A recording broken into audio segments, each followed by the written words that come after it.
Kahintang sa panahon ng latest news. Diyan sa linya ang Pag-asa Mactan, pinagi ni Sir Mark Gales. Sir Mark, may adlawng Bernes. Maayong adlaw Bernes, Sir Riel, sa itong mga sugiti ko minaw. It is update by sa panahon karong adlaw. Northeast monsoon o amihan magyabot ka apekto sa may northern and central Luzon. And sa karon po tayo nagamonito aning usa ka LPA na sa silangan sa Mindanao gawas sa tuwang Philippine Area of Responsibility. Sa pagkakaroon kini mong LPA, less pa ang chance na kini mo develop into a bagyo. And karong adlaw ang dakong bahin sa Kabisayaan, lakip na diha ang probinsya sa Sugbo. Kita makasanati gyapon tayong init nga panahon, masulabi ang adlaw apan naalang gyapoy mga tsansa ani mga lumalapay nga pag-uwan. Pagpanugdog kilat gumikan ini mga localized thunderstorms o kini hinungaw sa nisugutang LPA. And para sa kayumtang sa hangin o sa kadagatan diri sa Kabisayaan, nagyabot tayo pasinati nga hinay nga tuna sa kasarangan na pagkuro sa hangin.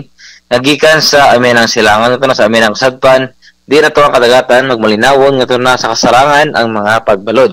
Diri sa Cebu to kadagatan adunay taob karong alas 9:59 sa buntag ug hunas unya ng alas 4 Gs sa hapon.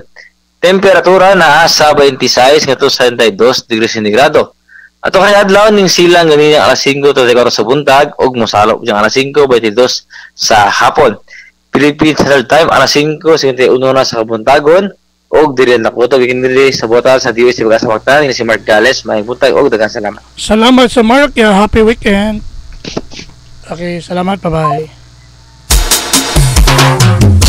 Inyong dabati si Sir Mark Gales ang atong widow specialist gikan sa Pag-asa Mactan nga daghaton sa atong dagan sa kahimtang sa panahon nining adlaw nga Biyernes.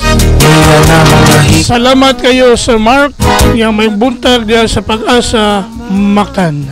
May police report of interviews. Kahintang sa panahon ng latest news. Balikan sa TV stations. May pawang-pawang ang kubrahin aksyon. Kung paminaon sa'yo sa kabuntago. Kung gusto mo